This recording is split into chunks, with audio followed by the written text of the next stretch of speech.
The torpedo struck the massive hull at exactly 3 minutes past midnight on November 29, 1944, sending a shudder through the largest aircraft carrier ever built. Commander Joseph Francis Enright pressed his eye harder against the periscope of USS Archerfish, watching as his second torpedo found its mark against the giant's starboard side. The explosion bloomed like a deadly flower beneath the Pacific's black surface, and in that moment, Enright knew he had just disobeyed every tactical manual the Navy had ever written. His orders were to avoid heavily escorted capital ships. His training screamed to dive deep and flee. But something in his gut told him this Leviathan could be taken down by one submarine and 6 torpedoes if a man was willing to bet everything on impossible mathematics. The third torpedo struck home, and then the fourth. Through the periscope, Enright could see the panic spreading across the flight deck of what the Japanese called shinano, their newest and most secret weapon. Sailors scrambled like ants as emergency klaxons wailed across the water. What Commander Enright couldn't see was the expression on the face of Captain Toshio Abe, standing frozen on his bridge as his unsinkable ship began to list. And what neither American nor Japanese commander could have imagined was that this single act of submarine warfare would shatter the confidence of the Imperial Japanese Navy's most decorated admirals, men who had never believed that one American submarine could destroy their ultimate symbol of naval supremacy. No one in the Pacific Fleet knew that one submariner's refusal to follow doctrine that night would send shockwaves all the way to Admiral Somu Toyoda's headquarters, where the most powerful men in the Japanese Navy would struggle to comprehend how their invincible dream had become America's greatest submarine victory. Joseph Francis Enright had been born in the small farming town of Minot, North Dakota, on June 15, 1911, to parents who had never seen the ocean. His father worked the grain elevators that dotted the endless wheat fields, and his mother taught school in a one-room building where the wind howled through the walls every winter. The Enright family lived by simple principles: hard work, quiet determination, and the belief that a man should always finish what he started, no matter how impossible it seemed. Young Joe showed an early fascination with mechanical things, spending hours taking apart clocks and farm equipment, driven by an insatiable need to understand how complex systems worked. When his high school teacher mentioned the Naval Academy, Joe's parents scraped together every dollar they had saved to send their son east to Annapolis, knowing they might never see him again. At the academy, Midshipman Enright proved himself an exceptional student of naval engineering and tactics, but his classmates remember him as quiet, almost shy, the kind of man who listened more than he spoke. His instructors noted his uncanny ability to see patterns others missed, to find solutions that existed outside standard procedures. After graduation in 1933, Ensign Enright requested assignment to the submarine service, drawn by the intimate teamwork and technological precision required to operate beneath the waves. His early years aboard USS Bonita taught him that submarines demanded a different kind of courage than surface ships, the courage to make split-second decisions in cramped steel tubes hundreds of feet underwater, where one wrong choice meant death for every man aboard. Fellow submariners respected Enright's calm under pressure, his ability to calculate firing solutions in his head while enemy destroyers dropped depth charges overhead. But they also noticed something else about him, a quiet intensity that suggested he was always thinking 3 moves ahead, always preparing for a situation that hadn't happened yet. He had no idea that those instincts would soon place him in command of one of America's most advanced submarines, facing the largest target any submarine commander had ever encountered. By 1944, the Pacific War had reached a critical turning point that would test every principle of naval warfare developed over the previous century. The Japanese Empire, stretched across thousands of miles of ocean, desperately needed to maintain supply lines and protect their remaining fleet carriers from the advancing American forces. Admiral Sank Toyota, Commander-in-Chief of the Combined Fleet, had placed enormous faith in a new generation of super battleships and carriers, vessels so massive and heavily armored that American forces would require overwhelming numbers to sink them. The crown jewel of this strategy was Shinano, originally designed as the third Yamato-class battleship, but converted during construction into the largest aircraft carrier ever built.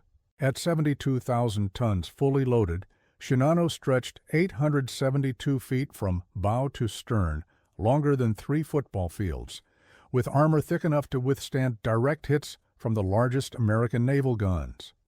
Japanese naval doctrine held that such massive vessels, properly escorted and commanded by experienced officers, were essentially unsinkable by conventional means. The mathematics seemed unquestionable. It would take multiple coordinated attacks by hundreds of aircraft or dozens of surface ships to penetrate Shinano's defenses and inflict fatal damage. American submarines, while effective against merchant shipping and destroyers, simply lacked the firepower to threaten such a heavily armored target. This confidence extended throughout the Japanese naval hierarchy, from Admiral Toyota down to the youngest midshipman, creating a sense of invulnerability that would prove catastrophic when tested against one man's willingness to ignore conventional wisdom. The strategic situation in the Pacific had grown increasingly desperate for Japan, with American forces advancing steadily toward the home islands, but Japanese admirals believed that vessels like Shinano would provide the defensive backbone necessary to halt the American advance. They had calculated every possible threat except one: the possibility that a single submarine commander might be bold enough to attack what everyone considered an impossible target. The crisis began to unfold on November 28, 1944, when USS Archerfish received orders to patrol the waters southeast of Tokyo Bay, hunting for merchant vessels and small warships attempting to resupply Japanese garrisons. Commander Enright, now in his third combat patrol as captain of the Archerfish, had established a reputation for aggressive tactics and innovative approaches to submarine warfare, but even his crew was unprepared for what they would encounter that evening. At approximately 8:30 in the evening, Radioman Second Class Robert Bourgeois detected unusual sonar contacts bearing northeast, multiple large signatures moving at high speed with what appeared to be a substantial escort. Through the periscope, Enright could make out the silhouettes of several destroyers and what looked like a massive capital ship, far larger than any Japanese vessel his crew had previously encountered. His first instinct, drilled into him through years of training, was to avoid the formation entirely. Submarines simply did not attack heavily escorted battleships or carriers unless presented with perfect conditions and overwhelming tactical advantage. But something about the target nagged at him, a sense that this might be an opportunity that would never come again. Enright ordered his crew to begin a careful approach, maintaining maximum distance while tracking the formation's course and speed. Lieutenant George Laird, his executive officer, quietly questioned the wisdom of pursuing such a heavily defended target, pointing out that their orders specified avoiding unnecessary risks and focusing on easier prey. Petty Officer First Class James Henderson, the chief torpedoman, ran calculations showing that even if they achieved perfect firing position, their 24 Mark 14 torpedoes might not be sufficient to sink a target of this magnitude. The crew grew increasingly tense as Enright continued to close the distance, violating every tactical guideline they had learned about submarine operations against major warships. What his men couldn't see was the intensity in their captain's eyes, the absolute certainty that this target represented something unprecedented, something that demanded risk regardless of doctrine. He thought it was just another patrol, another night of hunting in waters that had become increasingly dangerous as Japanese defenses grew more sophisticated, but destiny wasn't done with him yet. As Archerfish maneuvered to intercept the Japanese formation, Enright began to realize the true magnitude of what they were facing. Through repeated periscope observations, he determined that the central vessel was not just large, but impossibly large, a carrier of dimensions that defied everything he knew about Japanese naval construction. The ship's flight deck seemed to stretch endlessly, and its superstructure rose like a steel mountain from the dark waters of the Pacific.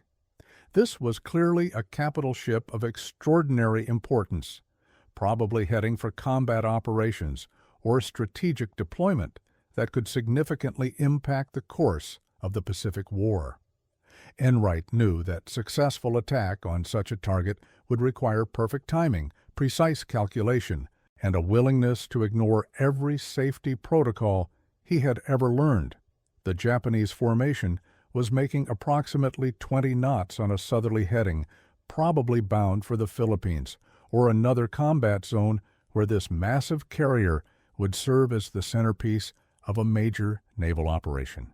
His torpedo data computer indicated that achieving firing position would require a high-speed surface approach, something that would expose Archer fish to detection and immediate destruction by the escorting destroyers.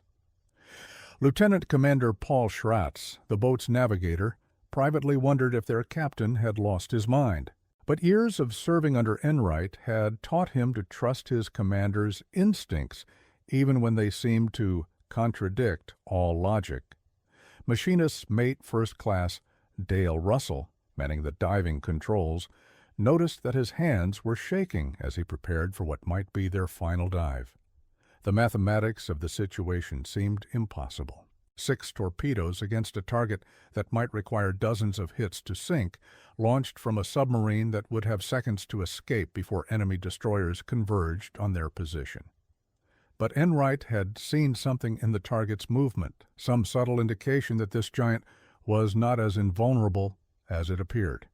Years later, crew members would describe the captain's expression during those crucial hours as a mixture of intense concentration and quiet confidence, the look of a man who had found exactly what he was born to do. And then the formation changed course slightly, presenting what Enright recognized as the perfect firing angle, a geometric alignment that occurs perhaps once in a submarine commander's entire career. At 11:47 on the evening of November 28th, Enright made the decision that would define his career and alter the course of naval history. He ordered Archer fish to battle stations and began the final approach that would either result in the greatest submarine victory of the Pacific War or the destruction of his boat and crew. The target had been identified through careful observation as an aircraft carrier of unprecedented size, almost certainly one of Japan's newest and most secret weapons, probably carrying aircraft and personnel critical to their defensive strategy. Enright's plan violated every tactical manual written for submarine warfare. Instead of avoiding the heavily escorted formation, he would position Archer fish directly in the path of the giant carrier, fire a spread of 6 torpedoes at point-blank range, and then attempt to escape before the destroyers could locate and destroy them. The crew worked in tense silence as they prepared for what everyone understood might be their final combat action. Torpedoman Henderson carefully checked each weapon, knowing that any malfunction would doom their mission and, probably, their lives. Sonarman Bourgeois strained to track the approaching destroyers, whose hydrophones could detect Archer fish at any moment and direct a devastating depth-charge attack. The target grew larger and larger through the periscope until it filled Enright's entire field of view, a steel cliff sliding through the dark water with lights blazing from its flight deck and superstructure. Japanese lookouts stood just hundreds of yards away, close enough that Enright could see individual figures moving across the carrier's deck, unaware that death approached from beneath the waves.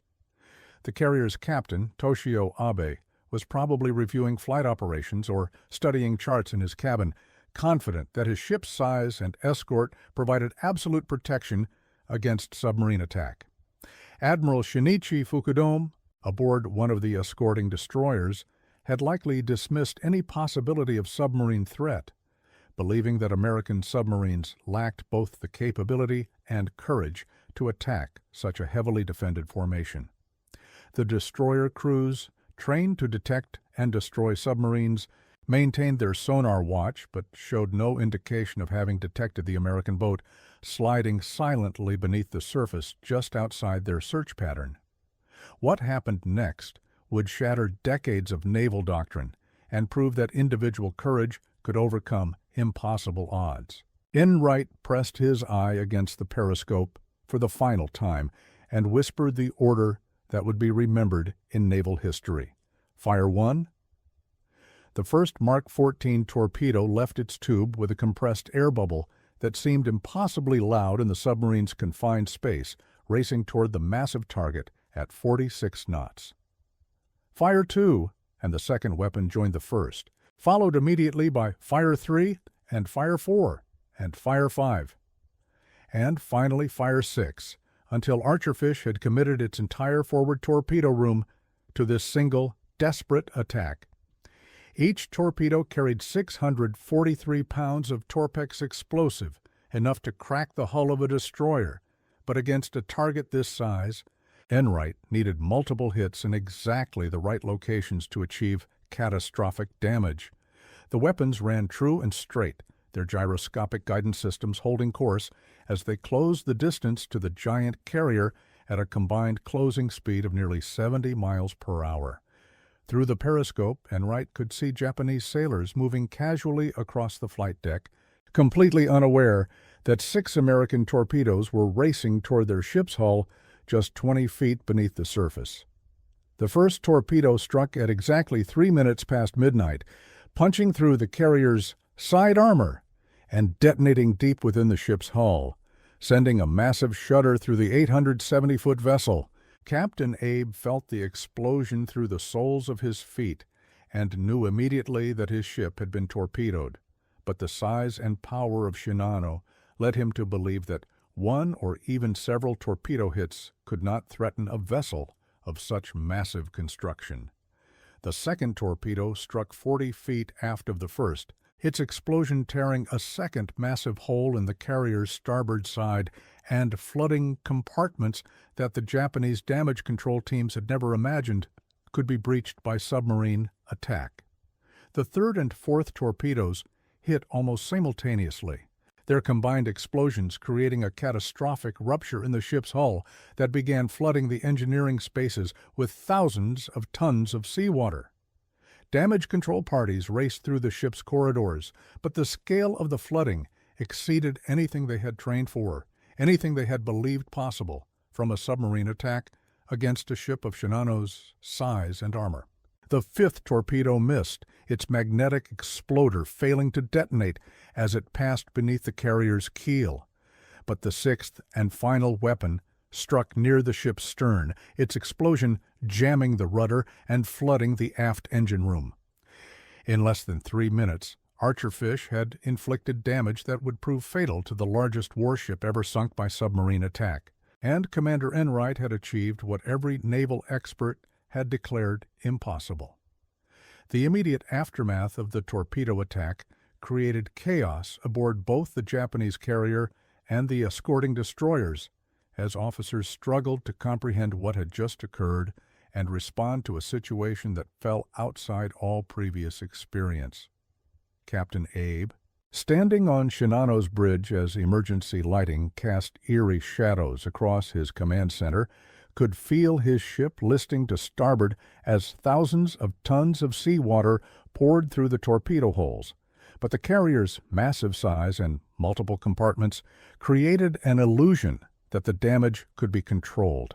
His damage control officer reported flooding in multiple compartments, but initial assessments suggested that the ship's pumps and watertight doors could handle the emergency, and Abe ordered course changes designed to minimize the list while continuing toward their destination. The escorting destroyers, commanded by experienced officers who had spent years hunting American submarines, immediately began depth charge attacks in the area where they calculated the attacking submarine must be hiding. but Enright had anticipated their response and taken Archerfish deep and away from the scene at maximum speed. Aboard the American submarine, crew members listened to the thunder of depth-charge explosions growing fainter as they escaped. But their elation was tempered by uncertainty about whether their attack had achieved decisive results against such a massive target. Enright maintained strict silence aboard the boat, knowing that celebration would be premature until they could confirm the extent of damage inflicted on the Japanese carrier. But privately, he felt confident that multiple torpedo hits against any ship, regardless of size, would create serious problems for the enemy. Japanese radio transmissions, intercepted by American intelligence stations, began reporting a submarine attack on a major fleet unit, but provided no details about the extent of damage or the identity of the target vessel. What neither side fully understood in those first hours was that the torpedo damage had created a cascading series of failures aboard Shinano that would prove impossible to control despite the heroic efforts of the ship's crew. The carrier's designers had never imagined that multiple torpedo hits could overwhelm the vessel's damage control systems, and Captain Abe found himself fighting a losing battle against physics and engineering as his ship slowly but inexorably settled lower in the water.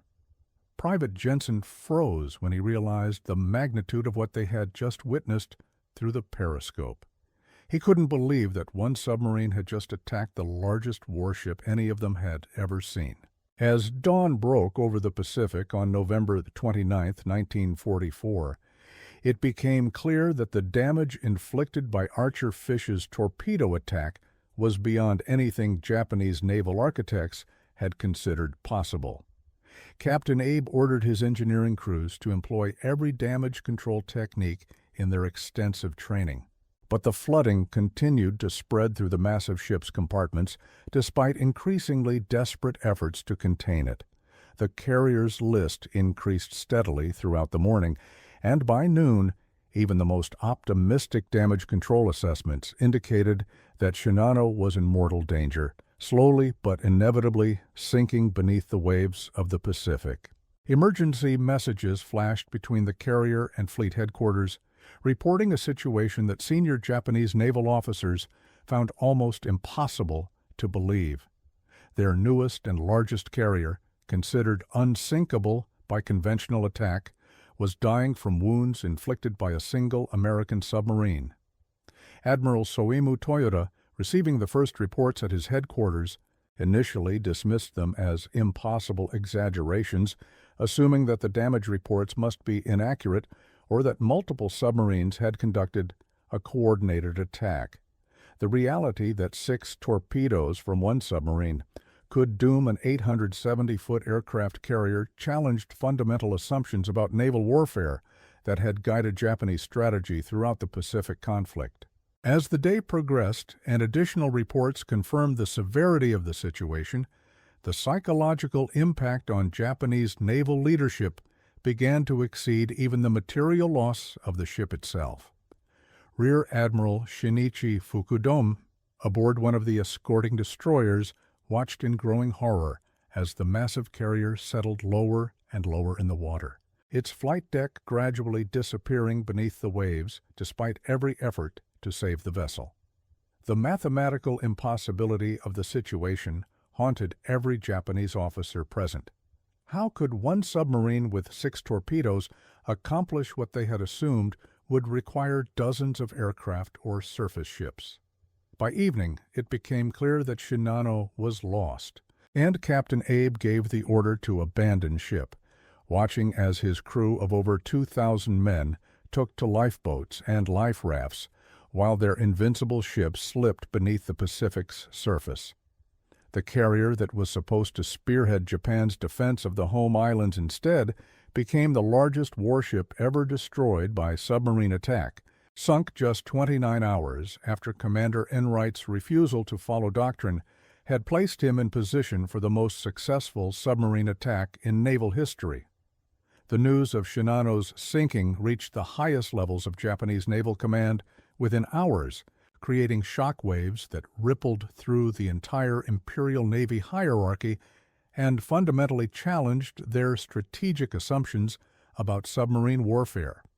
Admiral Toyota, upon receiving confirmation that the massive carrier had indeed been sunk by a single American submarine, reportedly stared at the message for several minutes in complete silence before asking his staff to verify the information once more, unable to accept that such a devastating loss had occurred.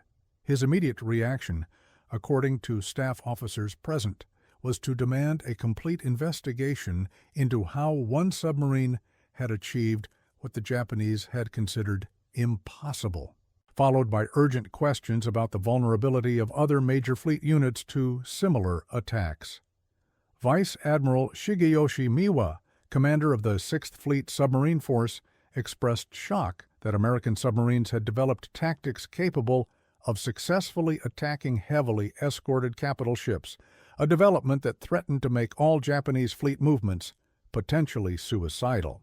The psychological impact extended beyond immediate tactical concerns to fundamental questions about Japanese naval supremacy and the effectiveness of their defensive strategy. Rear Admiral Takagi, Chief of Staff of the Combined Fleet, privately admitted that if American submarines could sink carriers the size of Shinano, then no Japanese vessel could be considered safe in any waters where enemy submarines might operate. The loss challenged not just military doctrine, but the basic confidence that had driven Japanese naval expansion throughout the Pacific War, creating doubt about their ability to protect vital shipping lanes and fleet operations. Within days, emergency conferences convened throughout the Japanese naval establishment to reassess submarine threats and develop new defensive measures, but the damage to morale and strategic confidence proved impossible to repair. Senior Japanese naval officers began to question whether their fundamental assumptions about submarine warfare had been catastrophically wrong from the beginning of the conflict, and whether American submarine technology and tactics had evolved far beyond their understanding. The sinking of Shinano became a psychological turning point that convinced many Japanese leaders that their naval forces could no longer guarantee protection for even their most powerful vessels, a realization that would influence strategic decisions throughout the remaining months of the Pacific War. Years later, surviving Japanese naval officers would describe the news of Shinano's sinking as the moment they first truly understood that Japan could not win the war at sea, regardless of the size or power of their remaining fleet. Commander Enright's unauthorized attack on the Japanese carrier formation represented a fundamental challenge to establish submarine doctrine that would eventually reshape naval tactics throughout the world's navies. Traditional submarine warfare, as taught in naval academies and practiced in the Atlantic and Pacific theaters, emphasized attacks on merchant vessels and smaller warships, avoiding heavily escorted capital ships except under ideal conditions with overwhelming tactical advantage. Enright's decision to pursue and attack the largest target any submarine commander had ever encountered violated these principles, but demonstrated that individual initiative and tactical innovation could achieve results that conventional doctrine declared impossible. The success of his attack proved that even the largest and most heavily armored warships remained vulnerable to submarine attack if the attacking commander possessed sufficient skill, courage, and willingness to accept extraordinary risk. Naval analysts studying the Shinano sinking concluded that Enright's approach had succeeded primarily because of perfect timing, exceptional seamanship, and the element of surprise created by attempting what everyone considered suicidal. The attack demonstrated that Japanese anti-submarine tactics, developed to counter conventional submarine operations, were inadequate against commanders willing to ignore standard procedures and attempt what appeared to be impossible missions. Enright's success also highlighted the psychological dimensions of naval warfare, showing how one spectacular victory could undermine enemy confidence far beyond the material damage inflicted by the attack itself. The tactical lessons learned from the Shinano sinking influenced submarine operations for the remainder of World War II and continued to shape naval doctrine throughout the Cold War. As submarine commanders around the world studied Enright's approach and incorporated his innovations into their own tactical thinking, the attack proved that submarines, properly employed by skilled and aggressive commanders, could threaten any target regardless of size or escort strength, a realization that fundamentally altered the balance of power in naval warfare. Naval historians would later identify the sinking of Shinano as a pivotal moment in the evolution of submarine tactics, demonstrating that individual courage and tactical innovation could overcome seemingly impossible odds and achieve strategic results far exceeding the apparent capabilities of the weapons employed. In the immediate aftermath of Shinano's sinking, Commander Enright and the crew of USS Archerfish found themselves struggling to comprehend the magnitude of their achievement while continuing their patrol mission in increasingly dangerous waters. The submarine's radio intercepts suggested that Japanese forces were conducting intensive search operations in their area, probably seeking revenge for the loss of their massive carrier. But Enright maintained strict radio silence to avoid revealing their position to enemy forces. Crew members aboard Archerfish processed their emotions differently as the reality of their success gradually became clear through intercepted Japanese communications and subsequent intelligence reports. Some felt overwhelming pride at having participated in what would prove to be the most successful submarine attack in naval history, while others struggled with the knowledge that their actions had resulted in the deaths of more than 1,000 Japanese sailors who went down with their ship. Enright himself maintained the same calm demeanor that had characterized his approach to the attack, but privately he grappled with the weight of command decisions that had resulted in such massive loss of life and material. The crew's technical achievement was undeniable. They had successfully attacked and destroyed a target that every expert had considered beyond the reach of submarine warfare. But the human cost of their success sobered even the most aggressive crew members. As Archerfish continued its patrol, crew members found themselves looking at their captain with new respect and perhaps some fear, understanding that they had served under a commander whose willingness to ignore doctrine and accept impossible odds had achieved something unprecedented in naval warfare. The psychological impact on the crew would last long after the war ended, as many of them struggled to reconcile their pride in their achievement with their knowledge of its human consequences. Enright's own reaction remained characteristically understated, and he continued to command his submarine with the same quiet competence that had made the attack possible. But crew members noticed subtle changes in his demeanor that suggested the weight of his decision would stay with him for the rest of his life.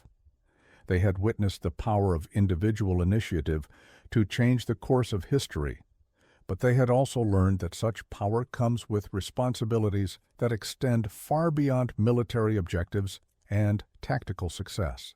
The strategic implications of Shinano's loss extended far beyond the immediate tactical victory achieved by USS Archerfish, fundamentally altering Japanese naval strategy for the remainder of the Pacific War and influencing American submarine operations throughout the region. Japanese naval planners, forced to acknowledge that their largest and most powerful vessels could no longer be considered immune to submarine attack, began implementing sweeping changes to their operational procedures and defensive tactics. Fleet movements that had previously relied on size and armor for protection now required massive escort formations and elaborate routing procedures designed to minimize submarine threats, changes that significantly reduced the offensive capabilities of the remaining Japanese fleet. The psychological impact on Japanese naval personnel proved even more significant than the material loss, as word of the sinking spread throughout the fleet and created doubt about the invulnerability of other major vessels.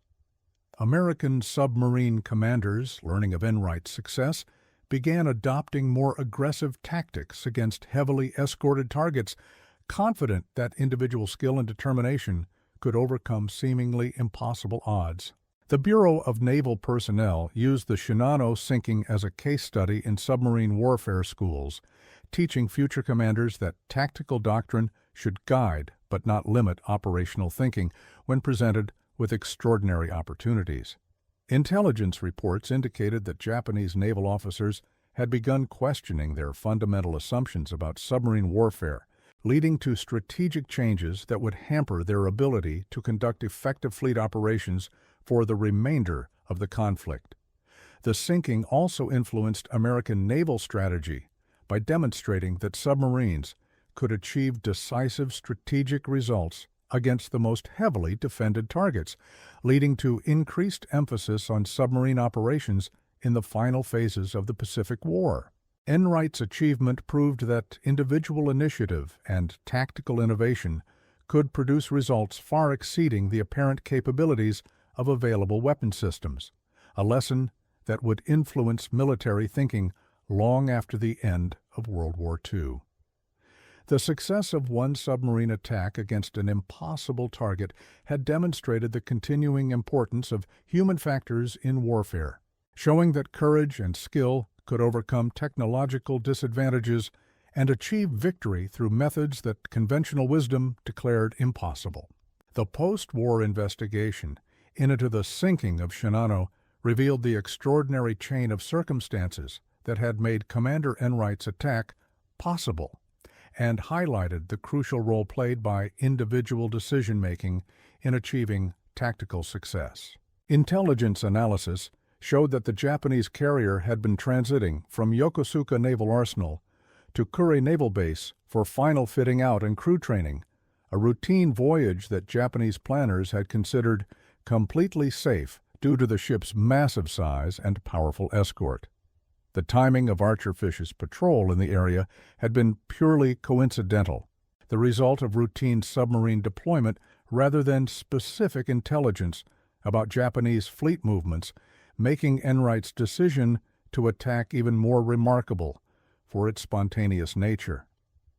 Japanese records recovered after the war revealed that Captain Abe had been confident in his ship's invulnerability, believing that submarine attacks posed no significant threat to a vessel of Shinano's size and construction, an assumption that proved fatally incorrect when tested against American torpedo technology and tactical skill. The damage control failures that led to the carrier's loss resulted from design assumptions that had not anticipated multiple torpedo hits from a single attack, creating cascading failures that overwhelmed the ship's defensive systems. American naval investigators concluded that Enright's success had resulted from a unique combination of tactical skill, technological advantage, and exceptional courage that had allowed him to achieve what conventional doctrine declared impossible.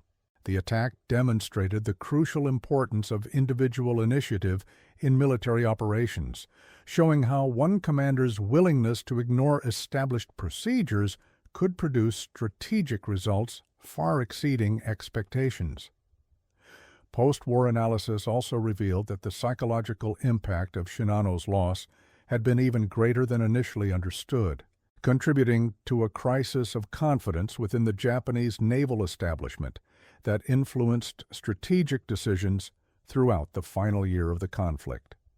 The sinking became a case study in the importance of aggressive leadership and tactical innovation, illustrating how individual courage could overcome technological and numerical disadvantages to achieve decisive victory.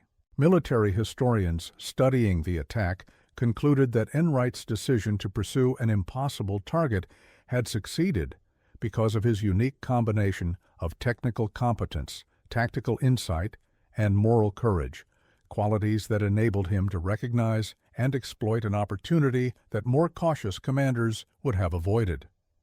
Following the war's end, Commander Enright returned to his hometown in North Dakota, where he quietly resumed civilian life with the same understated demeanor that had characterized his naval service throughout the Pacific conflict. He married his longtime sweetheart, Margaret Thompson, whom he had met during his academy years, and together they raised 3 children in a modest house on the outskirts of Minot, where Enright worked as a mechanical engineer for the same grain elevator company where his father had spent his career. Local residents knew that their neighbor had served in the Navy during the war, but few understood the magnitude of his achievement or the strategic significance of his attack on the Japanese carrier. Enright rarely spoke about his wartime experiences, preferring to focus on his work and family rather than dwell on past glories or traumatic memories that haunted many combat veterans. Letters and testimonies from Archer Fish crew members, preserved in naval archives, provide insight into their captain's character and the lasting impact of his leadership on the men who served under him. Torpedo Man Henderson wrote years later that serving under Enright had taught him that true courage meant making difficult decisions based on principle rather than procedure, while accepting full responsibility for the consequences regardless of outcome. Radio Man Bourgeois described his former captain as the kind of leader who inspired confidence through quiet competence rather than dramatic gestures, someone who earned respect through consistent performance under pressure rather than self-promotion or heroic rhetoric. The crew members' testimonies reveal that Enright's attack on Shinano had been entirely consistent with his character and leadership style throughout their service together, the natural result of a commander who always sought to achieve mission objectives regardless of personal risk or conventional limitations. Many of his former crew members remained in contact with Enright throughout his civilian life, gathering periodically for reunions where they would reminisce about their shared experiences, but rarely discussing the specific details of their most famous mission. The bond created by their service together under such extraordinary circumstances lasted throughout their lives, creating friendships that transcended the military hierarchy and social differences that had separated them during wartime. The doctrinal changes implemented by navies around the world following the Shinano sinking reflected the profound impact of Commander Enright's tactical innovation on military thinking and submarine warfare strategy. The United States Navy incorporated lessons learned from the attack into its submarine warfare doctrine, emphasizing the importance of aggressive tactics and individual initiative while maintaining appropriate attention to crew safety and mission accomplishment. Submarine commanders throughout the fleet studied Enright's approach, learning to balance calculated risk-taking with tactical prudence in pursuing high-value targets that might have seemed beyond their capabilities. The attack demonstrated that technological superiority could be overcome by tactical innovation and superior seamanship, encouraging submarine commanders to develop creative approaches to seemingly impossible tactical problems. Naval academies began teaching the Shinano sinking as a case study in leadership under pressure, highlighting how individual courage and technical competence could produce strategic results far exceeding apparent capabilities. The success of Enright's attack also influenced the development of anti-submarine warfare tactics, as naval planners recognized that conventional escort procedures might be inadequate against exceptionally skilled and determined submarine commanders. International naval observers studying the attack concluded that submarine warfare had evolved beyond traditional concepts of tonnage warfare and merchant raiding, demonstrating the potential for submarine operations to achieve decisive strategic impact against the most heavily defended targets. The tactical principles demonstrated by Enright's attack continued to influence military thinking throughout the Cold War, as submarine commanders on both sides of the conflict studied his methods and incorporated his innovations into their own operational approaches.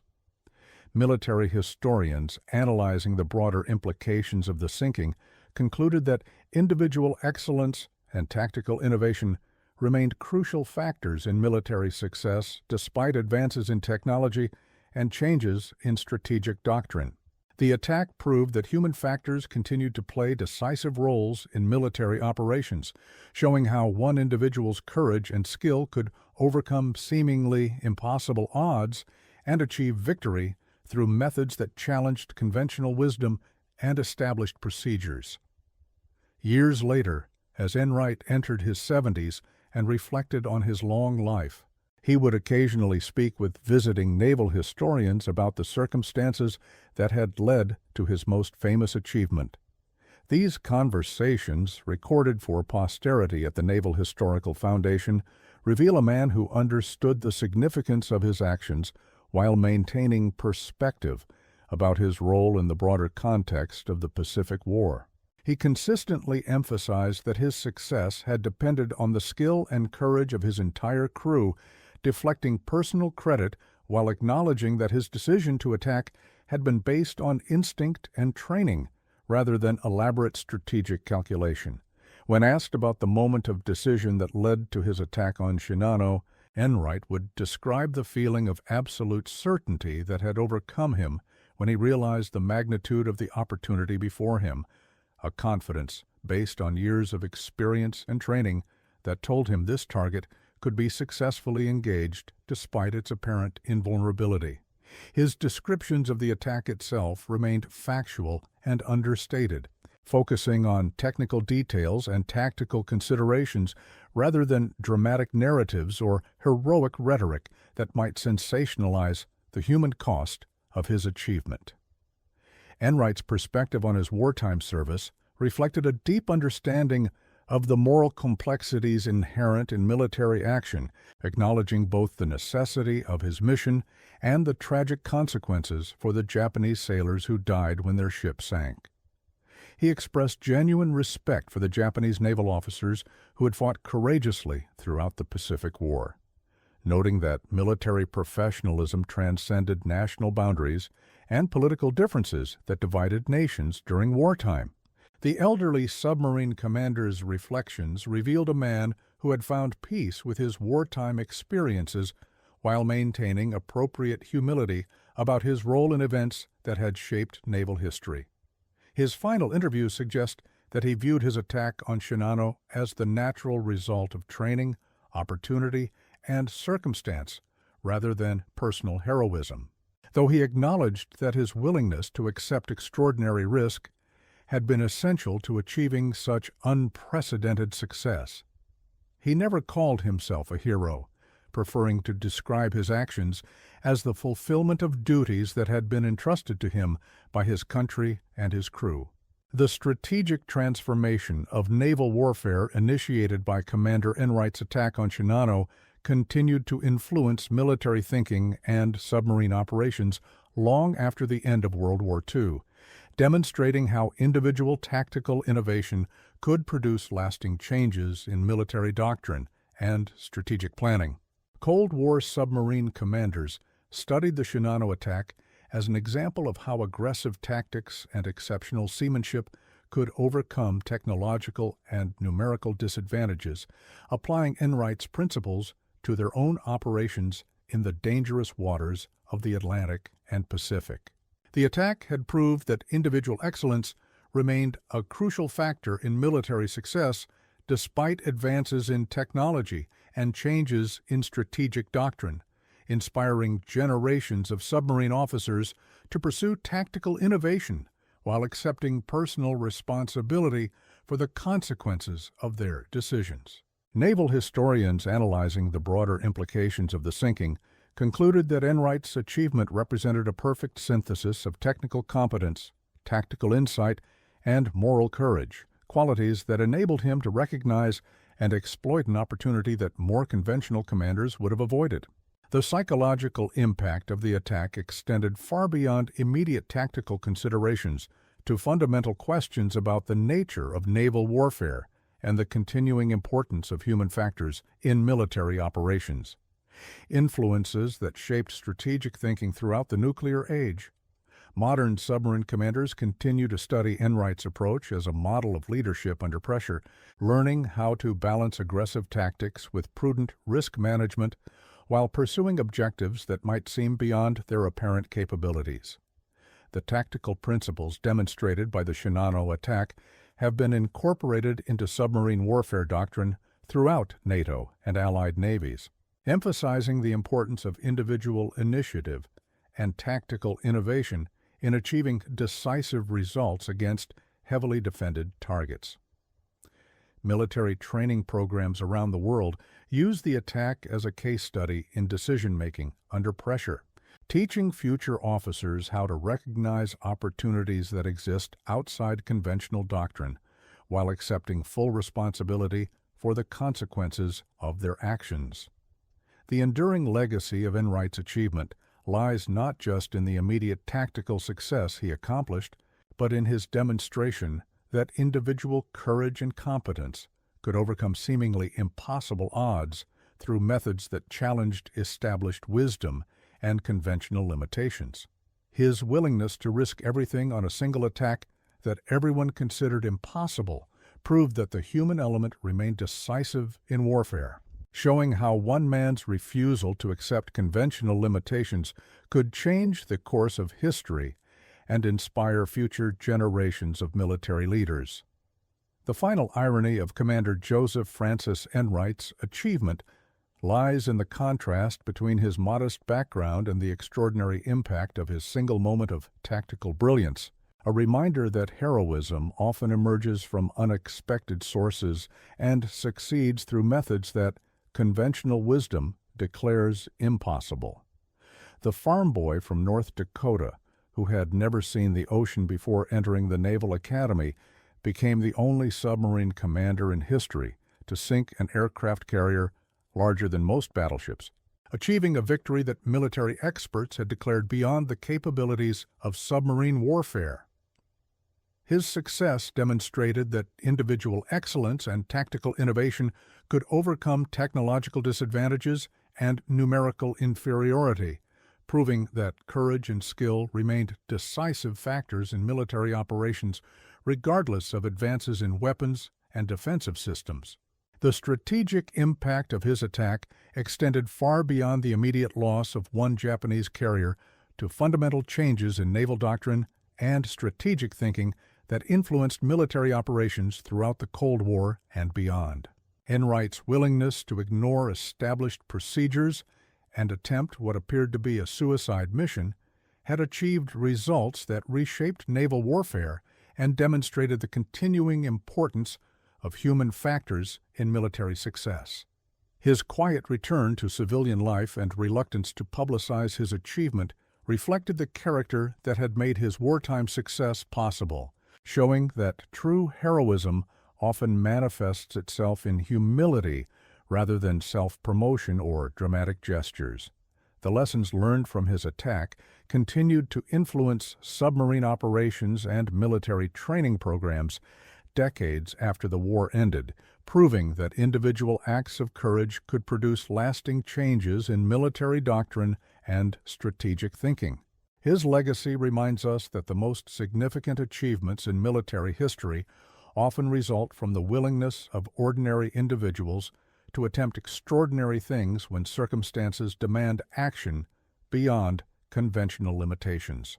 The mathematical impossibility of his success against Shinano proved that courage and skill could overcome any odds when applied with precision and determination by someone willing to risk everything on a single moment of opportunity. Would you have broken the order to avoid heavily escorted capital ships, or would you have obeyed doctrine and let the largest target in naval history slip away into the darkness? Comment below and share this story so others remember what happens when one person's courage rewrites the rules of warfare and proves that impossible victories are achieved by those brave enough to attempt them.